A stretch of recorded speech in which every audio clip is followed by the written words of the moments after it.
Bitkom bincang komunikasi, buletin dari Kominfo Sakti, mengupas fakta sehari-hari, narasi para ahli terpercaya.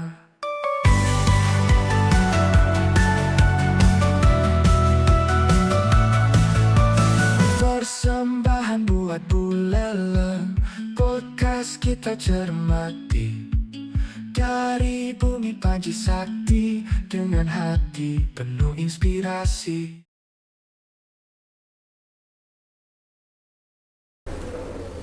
Hai sahabat Buleleng dimanapun Anda berada, berjumpa kembali dalam Bikom, Bincang Komunikasi, sebuah podcast resmi dari pemerintah Kabupaten Buleleng. Dan kali ini Bikom sudah menghadirkan narasumber yang berkompeten untuk menjawab keingintahuan sahabat Buleleng. Temanya tentang apa? Tunggu dulu, saya ingatkan dulu sahabat Buleleng untuk mencukupi kebutuhan harian air minum Anda tentu saja dengan mengkonsumsi Yeh Buleleng, air minum kebanggaan warga Buleleng. Dari kita, untuk kita. Nah sahabat Bikom dimanapun Anda berada, kembali ke topik. Hari ini kita sudah menghadirkan narasumber yang berkompeten untuk menjawab keingintahuan sahabat Buleleng dimanapun Anda berada. Siapakah beliau? Langsung saja silakan Liana diperkenalkan dulu. Halo sahabat Buleleng, hari ini kita akan berbincang dengan narasumber kita yang merupakan pendiri sekaligus pelatih dari Sanggar Seni Santi Budaya. Nah, kali ini kita langsung sapa saja Bapak I Gusti Ngurah Eka Prasetya. Om Swastiastu Bapak, terima kasih sudah berkenan hadir pada podcast Bikom pada hari ini. Jadi di sini kita akan berbincang banyak tentang bagaimana proses perjalanan berdirinya sampai sukses sampai sekarang. Kita langsung saja untuk pertanyaan yang pertama, bisa Bapak ceritakan sedikit sejarah berdirinya Sanggar Seni Santi Budaya ini? Oke, terima kasih atas kesempatan yang baik ini. Sanggar Seni Santi Budaya ini berdiri pada tanggal 16 November tahun 2005. Jadi tahun ini genap berumur 19 tahun. Dulu masih bertempat di Jalan Kresna, lalu lanjut di Jalan Gunung Agung, lalu lanjut ke Liligundi, begitu migrasinya, dan sekarang base camp kami ada di Puri Kangenan Buleleng. Jadi Sanggar Seni Santi Budaya ini concern kepada bidang seni dan budaya, khususnya tari dan tabuh. Namun lambat laun setelah berkembang kita mulai juga merambah yang namanya seni pengembangan dan juga seni berbasis promosi seperti itu. Sekarang ini sudah merupakan generasi ke-9. Anak didik kami 348 tahun ajaran ini, baik itu tari dan tabuh. Sekarang Santi Budaya memiliki komitmen untuk terus berpacu mengikuti zaman, sehingga seni budaya tradisi tidak tergerus oleh pengaruh-pengaruh hal yang kurang baik di era globalisasi ini. Seperti ini kan. Jadi dilihat tadi pesertanya sudah 300-an lebih.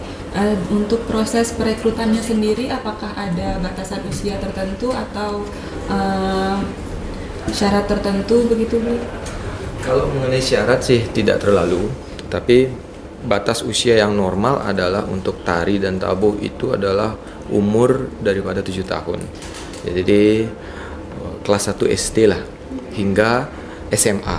Karena biasanya pada saat sudah masuk kepada perguruan tinggi, pola pikirnya sudah mulai berbeda. Tidak bisa lagi masuk ke kelas reguler. Jadi mereka tentunya akan ada di kelas khusus lagi yang akan kami tempatkan, tidak dalam kursus. Tapi ada juga, balik tadi, anak-anak didik kami yang masih TK ataupun PAUD. Tetapi dalam proses itu kita harus tahu dulu, anak ini sudah bisa mengikuti proses apa tidak. Jadi kebanyakan sistemnya titip dia. Jadi bagaimana mereka beradaptasi dengan lingkungan di Sanggar dulu. Apabila kita sudah anggap itu bisa mereka mengikuti, baru kita daftarkan ke kelas reguler, seperti itu. Nah, Bligus, jadi untuk Sanggar Seni Santi Budaya ini kan concern di bidang seni tari dan tabuh. Nah, kalau tadi Bli sempat menyinggung tentang seni promosi itu, gimana nih? Bisa diceritakan sedikit? Oke, kita merambah ke hal tersebut. Jadi sesuai dengan visi Sanggar, jadi menjadi organisasi seni yang ajeg. Nah, proses ajeg ini adalah dulu, sekarang, dan selamanya. Nah, itu visi kami. Lalu misinya adalah, yang pertama tentunya adalah ada proses 5P dalam proses di Sanggar tersebut, yaitu adalah proses penggalian, ada proses pelestarian, ada proses pembinaan, dan ada proses pengembangan, dan yang terakhir adalah proses yaitu promosi.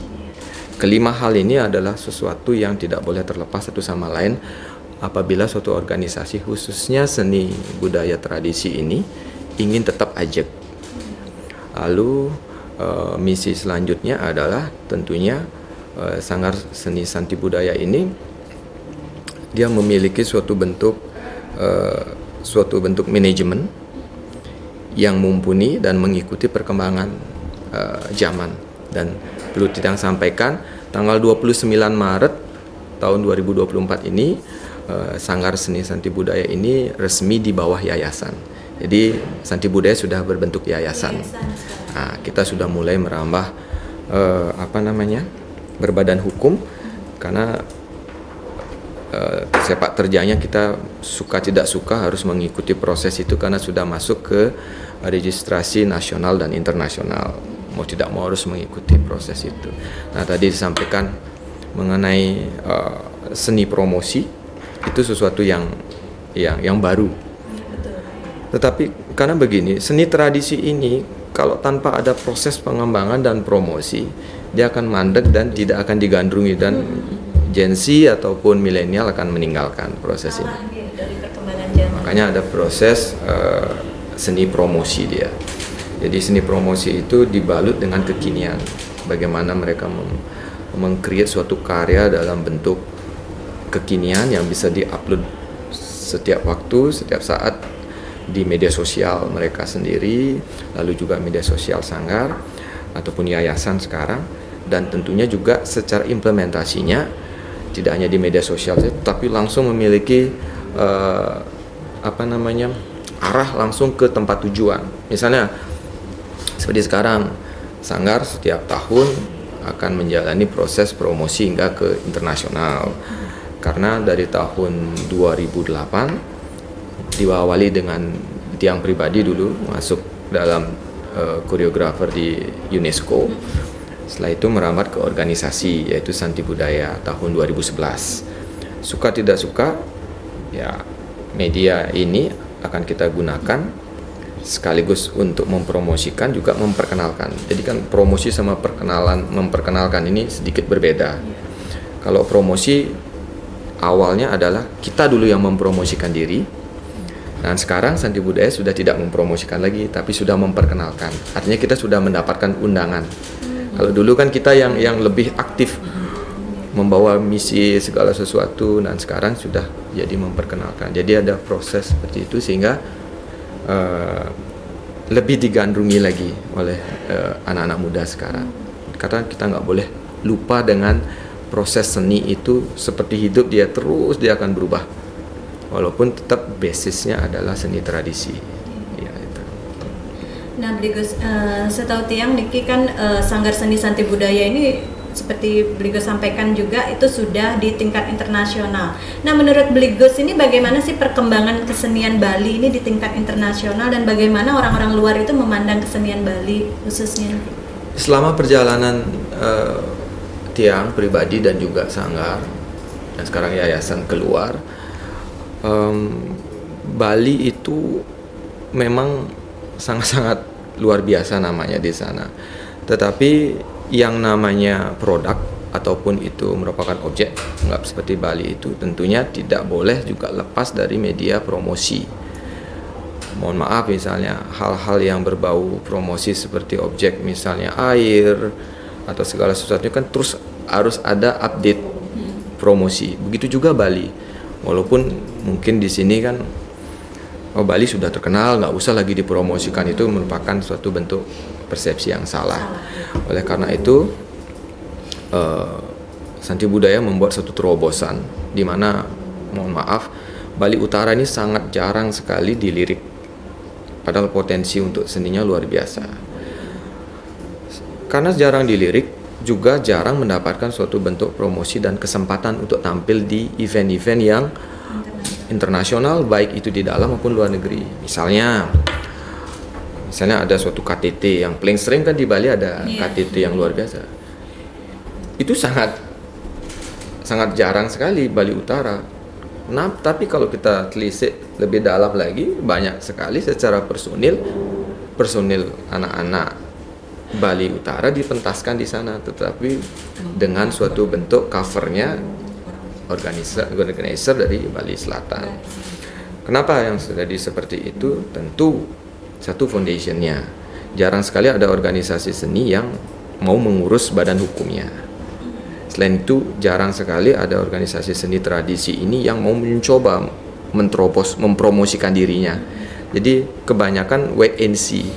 Kalau ada program dari pemerintah, baru sanggar ini bergeliat. Kalau tidak ada proyek, mereka diam. Ini yang harus rubah pola pikirnya, sehingga sudah terjadilah proses seperti ini. Sampai kita harus mempromosikan dulu. Kalau sudah namanya promosi kan biaya itu besar. Nah, itu harus berjuang kita. Akhirnya kita bisa tembus sampai internasional.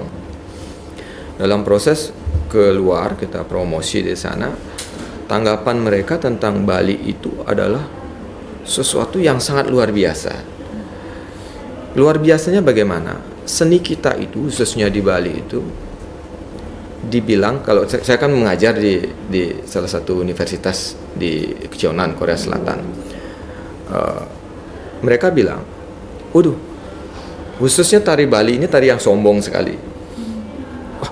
Saya bilang, kenapa sombong?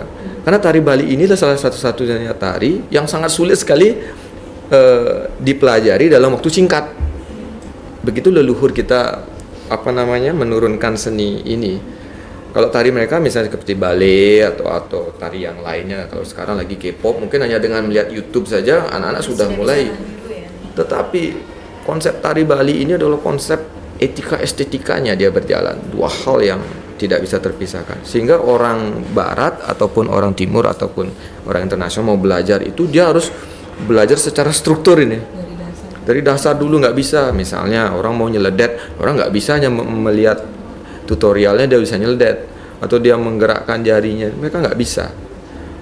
Oleh karena itu seni Bali ini terus diteliti, dan fenomena ini yang membuat yang harus secara pribadi memperjuangkan proses promosi ini, agar terus terang saja tidak besok lusa, agar tidak seni Bali ini di dunia internasional diakui.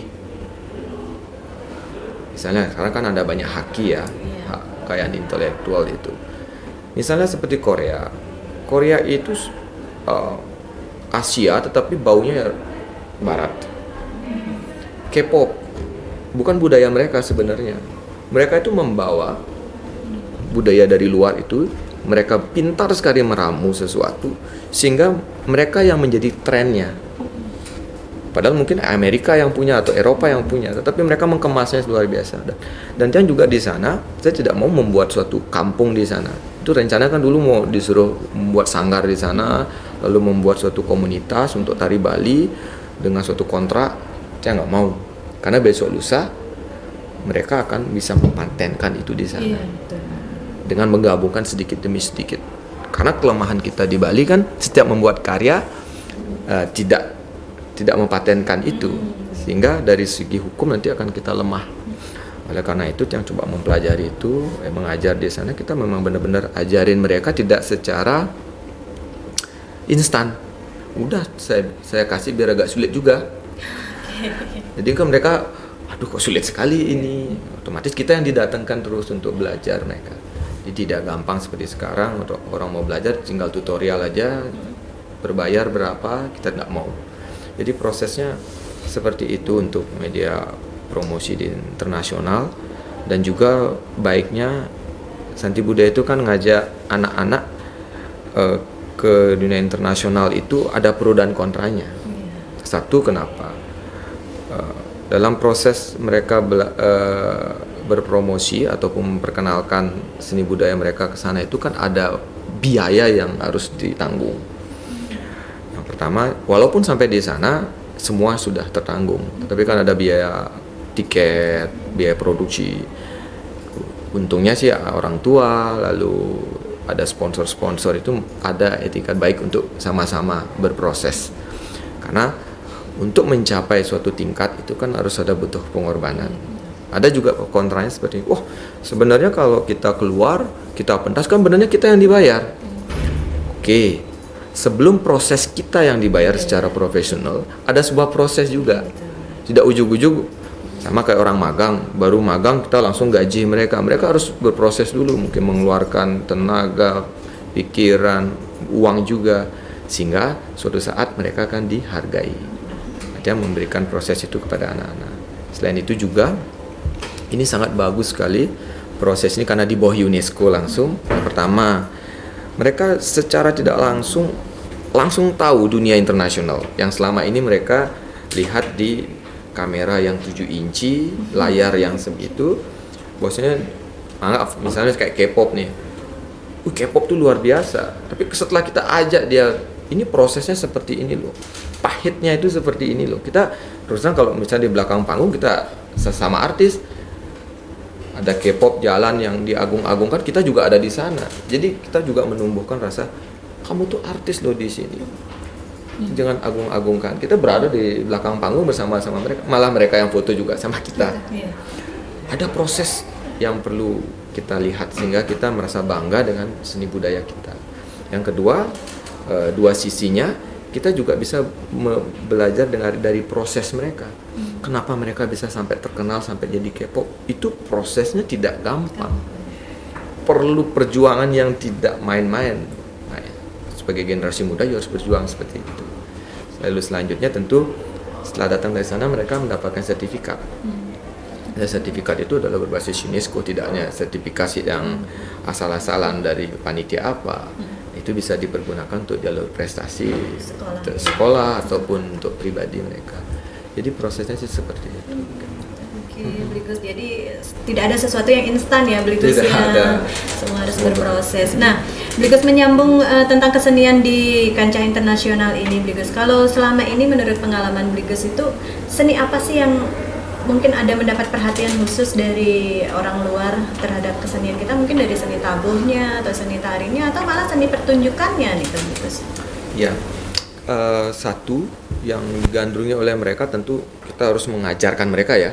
Bukan apa yang mereka minta, lalu kita ikuti. Kita juga ada di festival ini selalu juga mengikuti event-event yang kira-kira tidak melacurkan seni kita. Ada juga festival-festival internasional yang kira-kira kru seni ini harus mengikuti aturan mereka. Misalnya di suatu negara ada aturannya karena syariat kan. Penari itu nggak boleh kelihatan lengannya, penari itu nggak boleh kelihatan lehernya. Itu beda dengan kita. Kita nggak mau sampai di sana. Mohon maaf, kalau kita mau pentas harus berpakaian seperti mereka. Kita nggak mau. Walaupun kita ditanggung, diiming-imingin apa, tidak. Inilah Bali, inilah Bali. Perspektif kami seperti ini. Jangan kami diboyong ke sana harus mengikuti proses itu. Asalkan memang sesuai dengan etika. Karena menurut kita kan dengan pakaian Bali yang seperti sekarang ini, pakaian tari itu bagi kita kan sudah masuk etika. Beretika lah. Seperti itu. Lalu yang kedua, folklore. Ini yang penting sekali. Kita lebih sering sih kalau ke luar negeri itu keseniannya folklore. Jadi kesenian tradisi yang memang local genius kita. Tidak kesenian Bali secara umum sekali. Lebih kepada produk-produk Bali Utara ini yang akan kita bawa ke sana. Baik itu tari yang sudah ada ataupun tari yang memang digarap baru, tetapi tetap desainnya adalah folklore, seni tradisi yang memang pakem. Ada yang kedua kompetisi. Nah, di sini kan ada dua, ada parade, ada kompetisi. Nah, kalau di kompetisi ini jelas kompetisi ini adalah tidak ada kompetisi folklore, tetapi kompetisi koreografi. Nah, itu kita juga ngikutin karena waktu ini kan sempat juga dapat juara 2. Nah, itu mengikuti proses koreografi itu. Nah, itu memang beda dia. Jadi ada parade yang untuk memperkenalkan lebih banyak dan ada juga kompetisi. Dan selain itu juga yang paling penting kami berikan kepada anak-anak itu adalah pelajaran tentang prosesnya. Bagaimana mereka mempersiapkan diri untuk tampil internasional, itu prosesnya berbeda dengan latihan mereka. Otomatis setelah mereka datang dari luar ini, ada suatu peningkatan yang signifikan dari teknis mereka. Karena mereka proses latihan di reguler berbeda sama proses mereka akan keluar. Lalu yang kedua, proses mereka menjalani kehidupan mandiri. Nah kan tidak didampingi orang tua nih, yang belum pernah naik pesawat mereka harus naikkan pesawat, yang belum pernah baru bangun mereka harus melakukan secara mandiri, harus makan sendiri, belanja sendiri, membawa uang sendiri, ada suatu aturan kalau baru bangun itu harus tempat tidurnya harus kembali seperti semula. Ini ada proses, dan juga ada proses bagaimana kita bisa hidup dengan masyarakat di luar. Nah, itu sangat bagus nih, cross culture. Kita itu kadang-kadang tidak hanya di hotel saja, suatu saat kita diinapkan di rumah masyarakat di sana. Jadi langsung berinteraksi. Selain itu juga mereka bisa berkomunikasi langsung dengan beberapa negara yang hadir di sana. Jadi bisa mereka bertukar email, konfirmasi. Dan Mas Tungkare sampai saat ini banyak sekali anak-anak kami yang sudah keluar itu terus menjalin suatu komunikasi, sehingga mereka dengan seni ini mereka bisa bekerja lebih mudah di luar negeri, belajar juga sampai ke luar negeri. Hanya karena kebetulan yang berangkat ke UNESCO itu kebanyakan tidak artis-artis ataupun penari seperti kita, seperti kami ini yang kere, artinya masih kesana kemari, pangkuala yang sedang berangkat. Tapi mereka itu memang anak-anak yang memang terpilih dan memang benar-benar mempersiapkan dirinya untuk ke hal yang profesional. Misalnya mereka nari di sana, kita nanya, kamu sekolahnya di mana? Saya sekolah seni. Lalu kerjanya di mana? Saya mau jadi penari. Oh, kalau kita kan beda. Saya belajar penari. Besok saya kerja di mana? Mau jadi penari. Mau jadi apa? Jadi penari bisa hidup. Oh, kalau di sana hidup. Nah, inilah yang coba Tiang perjuangkan, bagaimana seni tradisi ini menjadi raja di rumahnya sendiri. Karena kita kalau keluar seperti tadi di luar itu, kita benar-benar dianggap sesuatu yang luar biasa di luar, penghargaannya. Ini seni, kamu masih kecil kamu sudah bisa seperti ini, kamu luar biasa sekali. Karena penari Bali pada saat mereka cross culture ataupun ada suatu sesi workshop pertukaran seni, seniman kita yang dari Bali itu paling cepat bisa beradaptasi dengan kesenian-kesenian mereka. Misalnya kita diajarkan tari mereka kan, udah dalam hitungan menit sudah bisa. Lalu kita memberikan workshop kita kepada mereka, mereka perlu waktu yang lama. Itu luar biasa sekali seni kita ini yang sudah diwariskan oleh leluhur. Seperti itu. Kalau untuk tantangannya sendiri, tantangan terbesar yang pernah Bli Gus alami selama memperkenalkan kesenian Bali di dunia ini seperti apa? Satu, yang pertama, kan selalu dah masalah yang rutin, tentu budget, anggaran. Apalagi waktu proses pertama dari tahun 2008 itu kan harus mengeluarkan dana sendiri, segala sesuatu untuk mempromosikan itu. Karena kan tanpa kita harus berjuang dulu, orang akan melihat ini apa, ini anak kecil ke situ. Akhirnya kita mendompleng dulu dari pihak di Jakarta dulu. Jadi kita dompleng ikut sambil adaptasi untuk belajar bisa tampil di internasional. Jadi selama ini misalnya seperti ini. Tahun 2008 kita berangkat ke internasional, anak-anak kita ajak, tetapi tidak atas nama Santi Budaya dulu. Kita mendompleng dengan satu organisasi di Jakarta yang terafiliasi ke UNESCO. Sambil dompleng ke sana, kita berangkat sana, kita belajar di sana. Gimana sih prosesnya sehingga kita besok lusa bisa menjadi anggotanya. Itu satu masalah pendanaan. Lalu yang kedua adalah tentunya adalah masalah trust. Kalau masuk di dunia internasional itu, trust itu adalah hal yang penting. Kita kalau mempromosikan sesuatu tidak boleh barang saya bagus sekali yang seperti ini. Cross culture mereka untuk bisa mempercayai produk kita itu sulit sekali. Kalau kita tidak langsung datang ke negaranya. Ataupun kalau kita mempromosikan, salah satunya masalah pariwisata. Kita hanya membuat suatu bentuk media dari sini, lalu kita kirim ke internasional berharap agar tamu itu datang kemari. Udah, presentasinya sangat kecil sekali.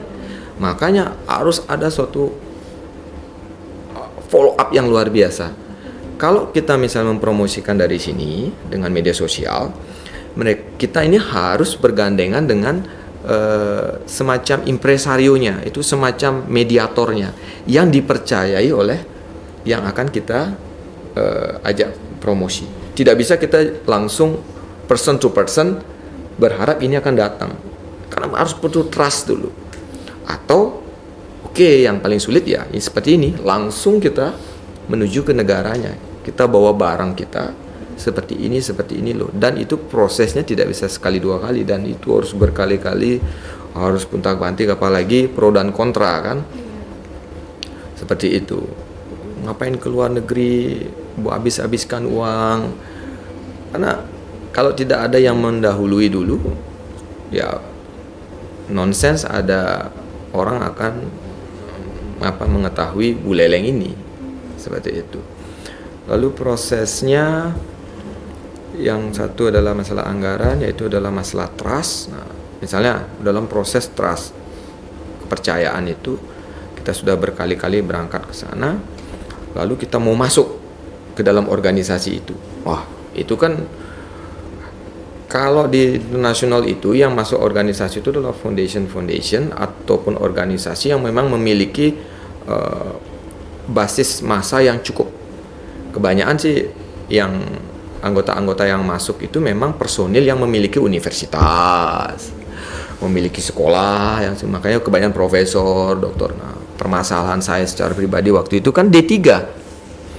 Ini kan trust waktu kita berangkat itu semua profesor, doktor, minimal ada magister. Ini D3, dia bilang, "Oh, apa ini? Apa ini D3 ini?" Kan seperti itu. Tetapi di internasional itu itu dilihat, tetapi ada sesi wawancara. You cuma diploma, tapi apa yang you bisa berikan pada organisasi? Untungnya Santi Budaya sudah berjalan. Kita memiliki masa, kita memiliki murid sebanyak ini, lalu kita memiliki tempat ini, pelestarian gini, fasilitas seperti ini. Wah, mereka tertarik kan? Diuji cobalah selama 6 tahun. Oh, begitu prosesnya. Ini konsisten nggak dia? Nah, oleh karena itu kita berproses dari murid sekian, kita nambah lagi murid sekian, tambah lagi. Infrastrukturnya kita perbaiki, event-event diperbanyak, koneksi juga diperbanyak, linknya. Akhirnya pada tahun dari 2008 itu, dari tahun 2014 baru bisa masuk ke sana. Dan setelah baru masuk ke sana, ada suatu bentuk proses lagi. Satu yang namanya aja anggota, itu ada suatu iuran anggota. Jadi setiap tahun itu ada kayak UNESCO lah. Jadi negara-negara itu kan tetap juga membayar sesuatu karena masuk dalam organisasi. Satu permasalahan itu. Lalu masalah pendidikan, karena person yang akan bisa masuk ke dalam organisasi itu diwajibkan juga untuk mengajar, diwajibkan untuk memberikan workshop dan mengajar di kampus-kampus ataupun sekolah-sekolah internasional yang terafiliasi oleh UNESCO itu. Nah, di sana lagi masalahnya. Kalaupun gitu misalnya kita melanjutkan ke S1, S2 ataupun S3, prosesnya panjang di Indonesia. Akhirnya ada suatu solusi. Dengan proses kita, lalu kita mengadakan penelitian tentang bagaimana proses pembinaan anak-anak dari tidak bisa menjadi bisa, non akademik. Jadi itu merupakan daya tarik waktu itu. Kamu kan tidak orang akademik dalam artian seni. Bagaimana cara kamu mengajar anak-anak ini kok bisa seperti ini? Nah, saya sampaikan Kenapa anak-anak? Ya, karena anak-anak saya sudah bisa jadi S1, udah ada S2 di bidang seni. Sedangkan ownernya masih seperti ini. Apa yang membuat saya bilang, Sanggar, kita sekolahkan, malah mereka kita kasih scholarship, sekolahkan diisi, kita panggil lagi kembali ke daerah. Ada proses seperti itu. Mereka tertarik, kenapa kok bisa? Nah, kita punya studi seperti ini. Saya punya kurikulum di foundation saya. Kalau kita mau cetak murid, kita ada kurikulum BIFAS. Kalau kita mau cetak mereka ingin menjadi seorang pelatih tari, kita punya 3 action namanya. Nah, dari 2 hal ini yang kita bisa masuk, kita biayai selama 4-5 tahun untuk bisa berproses sehingga you bisa mengajar dan masuk ke dalam sini.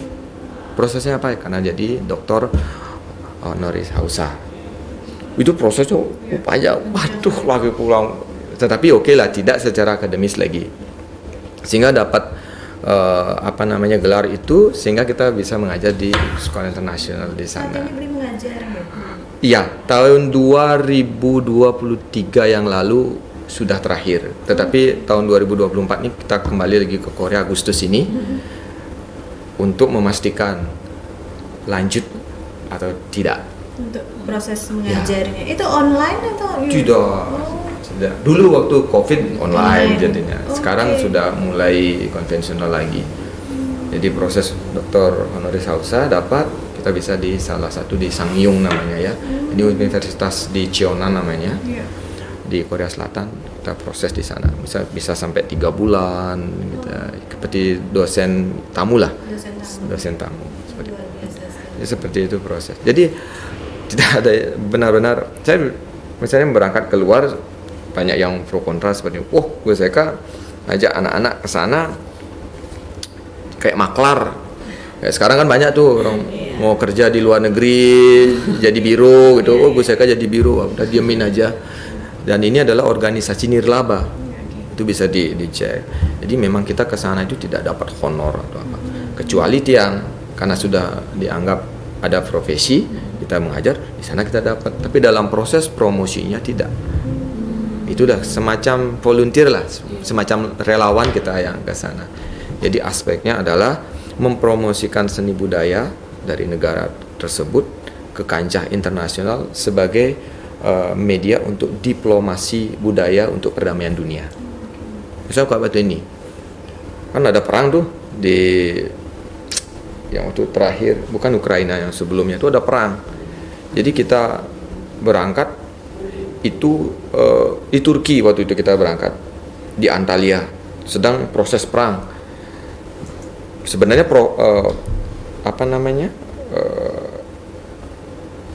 Ukraina ada pas pertama sekali perang Rusia sama Ukraina ini. UNESCO sampaikan semua organisasi kesenian membuat festival ke Antalya, di mana itu Turki. Jadi kena rudal lah gitu. Itu kan terjadi. Orang semua bertanya nih. Banyak ada festival dikosongkan, semua difokuskan ke Antalya di Turki. Jadi prosesnya adalah membuat suatu festival seni di sana untuk perdamaian. Karena waktu itu kan kalau tidak dengan budaya akan terjadi perang yang sangat-sangat luar biasa waktu itu. Akhirnya di sana berproses di Antalya. Itu dalam pengamanan yang luar biasa. Kalau pernah sedikit ada rudal lewat, ya sudah selamat. Berangkat berapa banyak itu dari Indonesia? Kalau waktu di Antalya itu cuma saya berdua, lalu ada juga tim dari Jakarta. Jadi tidak dari Bali. Saya juga tidak berani mengambil resiko karena kebanyakan anak-anak ya. Itu kita yang ditugaskan ke sana, kita harus berproses di sana. Jadi seperti itu, bukan biro jasa untuk bisa berangkat. Dan itu pun anak-anak yang berangkat itu banyak sekali yang memang tidak mampu. Bukan karena mereka, banyak sekali di Sanggar ataupun di luar Sanggar ada yang mohon maaf, ada yang berani untuk kasih pesangon. Ajak anak saya berangkat, saya kasih dah 50 juta. Seperti itu, daripada dia ngasih anaknya 50 juta untuk liburan, sekarang dia ke sana jadi misi. Semuanya kita sampaikan, kita ke sana seperti ini bisa nari nggak, bisa ini nggak, ternyata nggak bisa, hanya untuk ditip aja ke sana. Kita nggak mau. Tanggung jawabnya besar. tanggung jawabnya besar. Sampai di sana kita nggak, itu blacklist nggak main-main. Jadi perjuangan yang jauh hari sebelumnya tuh akan hangus karena proses itu. Jadi seperti itu. Ya, sahabat Buleleng, menarik sekali perjalanan dari proses berdirinya Sanggar Seni Santi Budaya sampai bisa bergabung di organisasi UNESCO. Oke, kita jeda dulu sebentar, kita akan lanjut setelah jeda berikut ini. Bikom bincang komunikasi, buletin dari Kominfo Santi, mengupas fakta sehari-hari, narasi para ahli terpercaya.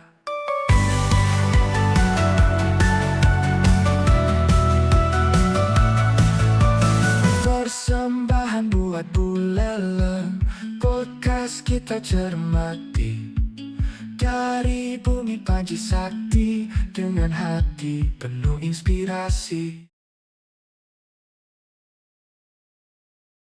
Baik sahabat Bikom dimanapun Anda berada, kembali lagi di Bikom. Kita lanjutkan lagi perbincangan kita dengan Bligus Eka Prasetya selaku pendiri juga pelatih di Sanggar Seni Santi Budaya. Dan Bligus sedikit yang menyambung lagi, saat ini kan perkembangan teknologi ini luar biasa nih Bligus nih. Jadi gimana nih menurut Bligus tips dan trik untuk memadukan antara kesenian tradisional di Santi Budaya dengan kemajuan teknologi saat ini? Ya, itu hal yang tidak bisa dihindari dan terbantahkan. Kita harus memang ikut, tetapi ikutnya itu seberapa? Karena seni tradisi bagi tiang pribadi, itu seni tradisi yang sudah diberikan oleh leluhur itu, dia sudah memiliki sebuah eksklusivitasnya sendiri. Jadi eksklusivitasnya sendiri ini yang dari internalnya itu yang harus kita pancarkan dan diimplementasikan lewat media sosial. Bukan sebuah kegiatan seni tradisi lalu eksklusivitasnya itu persentasenya lebih sedikit, lebih banyak eksklusivitas dari luar itu yang mempengaruhi eksklusivitasnya tradisi ini, sehingga nanti pakemnya akan berubah.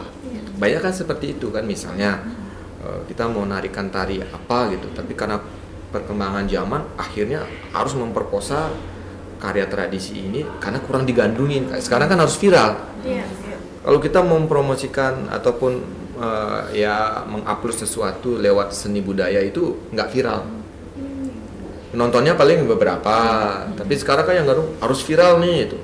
Akhirnya prosesnya gimana biar viral? Maaf, misalnya kayak joget udah bagus nih, dia punya eksklusivitasnya sendiri nih, tapi karena kurang viral apa yang terjadi? Akhirnya dibumbui oleh sesuatu yang negatif, sampai ke porno. Nah, hal ini yang harus benar-benar kita batasi sejauh apa, tidak harus memperkosa, melecehkan daripada tradisi kita. Misalnya kita gamelan gitu, misalnya gamelan kurang digandrungin gitu, akhirnya besok lusa karena sulit sekali pakai gamelan, harusnya kita rubah gamelan itu menjadi apa.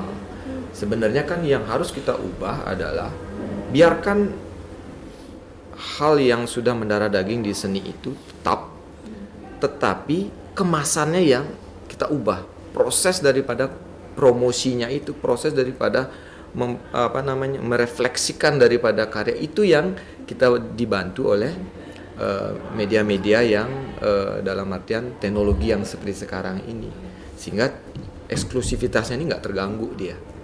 Nah, misalnya kayak waktu ini misalnya di COVID, kita kan pentas nih, karena tidak boleh pentas, lalu harus membuat satu karya yang direkam dan akan diupload di media sosial. Kita membuat satu karya yang pas, tetapi dikemas dengan teknik artistik visual lewat kamera yang artistik. Tetap karyanya, tetapi kalau kita misalnya tradisi kan pakai shootnya itu misalnya pakai satu dimensi aja nih. Yuk nari di sana kayak di Pesta Kesenian Bali nih, nari di sana udah gini. Ini diupload ke media akan membosankan dia.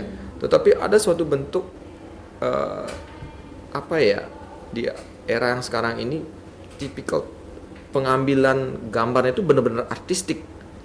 Ada dari sisi ini, mungkin dari segi teknologinya dipercanggih masalah warna, pengeditan, tetapi tidak mengurangi makna daripada yang akan kita suguhkan. Itu yang akan kita terus terang di Santi Budaya akan sudah berproses sekarang. Bagaimana untuk menyusun, memanajemen lewat yayasan sekarang ini untuk memanage bagaimana seni tradisi ini bisa kita promosikan lewat media sosial yang mumpuni, tidak hanya sekedar saja. Kita sudah mulai sekarang. Mungkin ya mulai bulan Juli ini kita sudah mulai berbenah membuat website, lalu membuat konten-konten yang kira-kira tidak hanya konten yang asal-asalan, tetapi juga dipadukan dengan orang-orang yang memiliki kemampuan artistik dari segi pengambilan gambar, juga dengan fasilitas-fasilitas yang baik sekarang. Kita akan mencoba itu, proses itu. Lalu masuk ke dalam era digitalisasi dari segi rekrutmen. Nah, kalau selama ini kan sudah 19 tahun nih, banyak mungkin hampir semua ada sanggar di Bali itu kan rekrutmennya itu jadi nggak ada seperti di sekolah. Jadi mereka datang, oh anak sekarang masuk sini, habis itu dia keluar dengan selesainya. Kita juga tidak ada graduationnya, kita tidak ada batasannya sampai berapa tahun mereka harus begini-gini, tidak ada seperti itu. Nah, kita sudah mulai sekarang lewat proses digitalisasi ini. Dari proses mereka masuk ke sanggar itu kita sudah berproses, sehingga besok lusa akan terjadi seperti ini. Kalau misalnya di sanggar mereka masuk, mereka terregister secara komputerisasi, lalu kita terbitkan ID mereka, lalu ID ini akan terkoneksi oleh beberapa relasi usaha kita. Misalnya kita kerjasama nih dengan UMKM ini, kita kerjasama sama toko ini, lalu kita kerjasama sama di UNESCO, kita kerjasama sama siapa. Jadi kalau masuk ke dalam database Santi Budaya dan mendapatkan ID itu, dia bisa mendapatkan diskon di sini, dia akan bisa ini. Dan dengan ID ini mereka merasa sedikit bangga sedikit. Karena kalau orang tradisi kan orang baru masuk daftar, nggak ada tanda tangan, nggak ada formulir, habis itu mereka pergi masuk dengan biasa. Jadi nggak ada suatu bentuk kebanggaan, proudnya itu loh. Tapi sekarang kan penting itu. Misalnya ke 21, kalau dulu kan di sini Mudaria orang masuk ke sana biasa pakai karcis. Tapi sekarang baru masuk ke 21, fasilitasnya bagus. Antre mereka harus bayar pakai card atau apa, dengan pelayanan seperti masuk ke kayak semacam customer service lah kalau masuk di bank. Kita ingin sanggar seperti itu. Baru masuk mereka ada front office-nya, ketemu ada media juga untuk konsultasinya, untuk counselingnya. Seperti itu kita akan berproses. Malahan kita ini akan ada hubungannya dengan kedokteran lagi. Kita masuk seperti itu. Jadi mereka kalau ada dengan skincare ini, dokter spesialis, kita mau kerjasama loh dengan itu. Dan kalau ini sudah terjadi sistem ini. Jadi karena kan seni itu ada erat sekali hubungannya dengan make up. Make up tari itu. Jadi kalau memang misalnya ada yang bermasalah seperti itu, kita kerjasama sama dokter kulit segala sesuatu yang klinik kecantikan, sehingga bisa matching nanti di sana dan menjadi ekonomi kreatif. Sehingga yang tadi terjawab, kita keluar, itu penari ya, sekolah di mana? Enggak, saya jadi penari. Kamu enggak sekolah? Enggak, saya khusus menjalani tari ini. Mereka seperti itu. Saya tanya di sana, oke, saya ajar you nari Bali, saya tinggal ke Bali, lalu you ngajarkan sekarang murid-murid di sini. Saya tanya, berapa ngambil satu jam? Gus Eka, saya mengajar di sini 1 jam, saya dapat rupiahkan sekitar 800.000. Hah? 1 jam. Oke. Waduh, seperti itu loh. Kita mungkin 800.000, 50.000 itu sudah. Tapi saya yakin pasti akan bisa. Di sekarang kita di sini kan mau bimbel saja kan mau belajar bahasa Inggris bisa 100 sampai 150 ribu per bulan, per jam. Per jam. Oke. Tadi kok nggak bisa? Berarti apa yang salah? Eksklusivitasnya nggak salah, kemasannya yang salah. Kita buat nih, kayak misalnya kan di dunia hospitality jelas. Bapakmu jadi apa? Di tukang kebun. Wah tetap gajinya 500 1 juta per bulan. Tapi pada saat dia mengemas suatu bentuk promosi, bapak kamu jadi apa? Saya jadi gardener. Padahal patut tukang kebun, tapi kemasannya yang berbeda. Bapak kamu gardener, kapal pesiar. Jadi apa? Saya jadi steward. Wah, apa itu? Tukang cuci piring. Jadi apa? Waiter, waitress.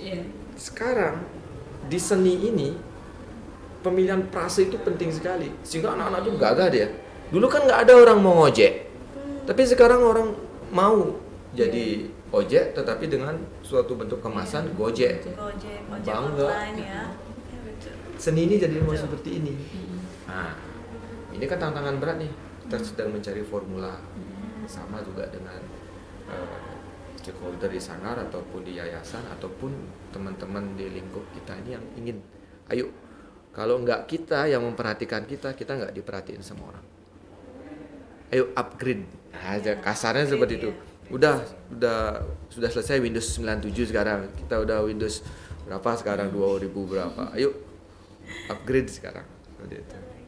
Nah, Blikus kan sejauh ini sudah wawasannya udah luas sekali ya, bergaul juga udah internasional. Nah, adakah mungkin budaya asing yang bisa Blikus adopsi mungkin tanpa nanti akan merubah budaya kita di sini di Bali ini, Blikus? Hal akulturasi adalah hal yang mutlak dan tidak bisa kita bendung, apalagi di era globalisasi seperti sekarang. Nggak ada. Seni saya yang paling asli nggak ada.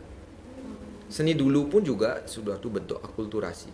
Misalnya tari baris nih, yang kita adopsi itu kan suatu bentuk akulturasi dari Cina.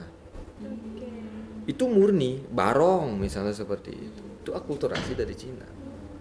Dan terakulturasi dengan budaya kita. Di masa yang sekarang modern ini juga kita sudah seperti itu. Misalnya ya tadi K-pop itu misalnya. Itu kan bukan budaya Korea. Tapi budaya barat yang dimasukkan ke sana, dia kemas sedemikian rupa jadi baik. Di Bali juga akulturasi bisa kita lihat sekarang misalnya perkembangan fashionnya. Kayak kostum-kostum tari yang sekarang ini kan ada akulturasi dengan dunia luar. Kayak kebudayaan luar, kayak misalnya budaya Thailand yang kira-kira matching lah dengan gitu.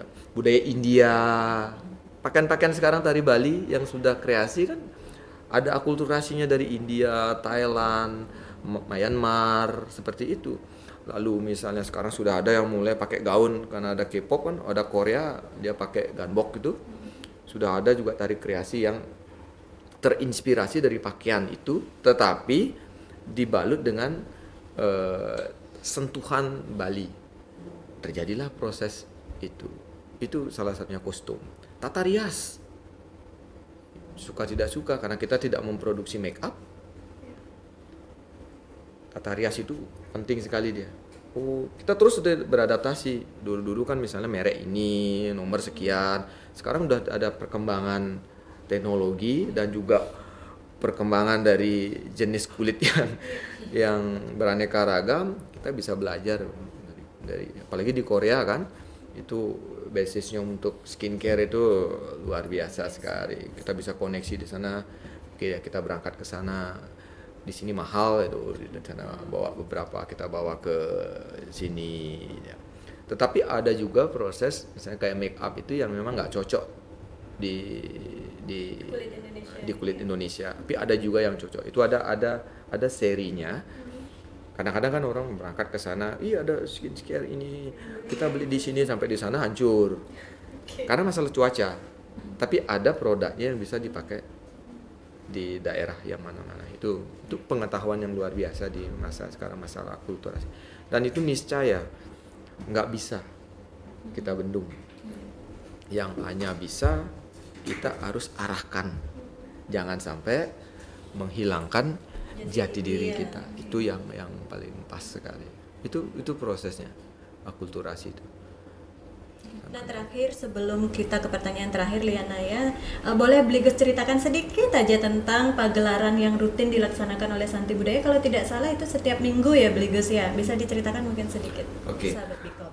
Setelah Santi Budaya bermigrasi bekerja sama dengan Penglingsir yang Puri Kanginan, kita memiliki suatu bentuk misi. Satu adalah selain sarananya yaitu kita nih penari, penabuh kita sudah siapkan, tetapi di Buleleng ini penting sebuah prasarana, suatu tempat base camp yang bisa dijadikan suatu bentuk ini apa ya, kayak daya tarik. Salah satunya suka tidak suka, Puri itu adalah sumber daripada pengesahan seni dan budaya di Bali. Dari zaman dulu ya, itu semua munculnya dari Puri. Kita ingin mengembalikan marwah itu. Kebetulan Sanggar berpindah ke sana, kami memiliki inisiasi untuk membangkitkan itu dulu. Karena kalau tarinya saja ataupun tabuhnya ataupun keseniannya saja yang digaung-gaungkan, tetapi tidak ada suatu bentuk prasarana yang mendukung, itu agak kurang. Jadi kalau konsep Akase dan Ibu Pertiwinya itu tidak nyambung dia. Ibu Pertiwinya juga harus hidup nih, tidak hanya Bapak Akasenya. Jadi karena konsepnya Bapak Akase Ibu Pertiwi itu semacam sarana prasarana untuk menunjang seni ini. Bisa kan kita pentaskan misalnya, tadi kan di mana aja nih ada orang resepsi atau di mana, bisa kan? Tetapi taksunya kurang. Tapi apabila tari yang sama ataupun pagelaran seni yang sama dipentaskan di Puri, itu memiliki nilai magis, memiliki nilai promosi, memiliki nilai pikat yang berbeda. Nah seperti itu. Nah, kebetulan di Puri terjadi seperti itu. Kita selenggarakan itu setiap minggu. Sementara ini adalah internal. Jadi kebetulan kan anak-anak sanggar banyak sekali nih. Tapi pikir gimana caranya kita mengadakan suatu pagelaran tiap minggu, tetapi tidak ada dana. Ini kan nggak ada dana nih. Tiap minggu kalau mengadakan pagelaran itu, kalau mengeluarkan dana itu paling tidak harus mengeluarkan minimal sekali 2-3 juta. Untuk sound system, untuk lighting, lalu untuk infrastruktur yang lainnya kan harus make up, sewa kostum, itu kan luar biasa. Karena sekali pentas 20-30 orang akan tampil. Kita kerjasama sama orang tuanya. Jadi anak-anak yang belum pernah tampil, yang sebelum kita tampilkan di luar, uji coba mereka di sana dulu. Jadi bergilir nih.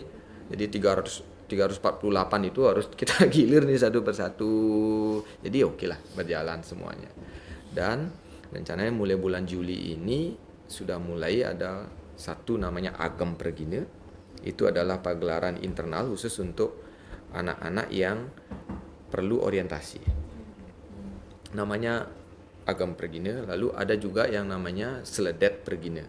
Seledet Pergine seperti ini. Jadi kita ngundang maestro, kita ngundang narasumber juga, baik itu seni budaya ataupun hal-hal yang memiliki hubungan nantinya dengan seni budaya ini, termasuk dengan di pariwisata juga dan bisnis.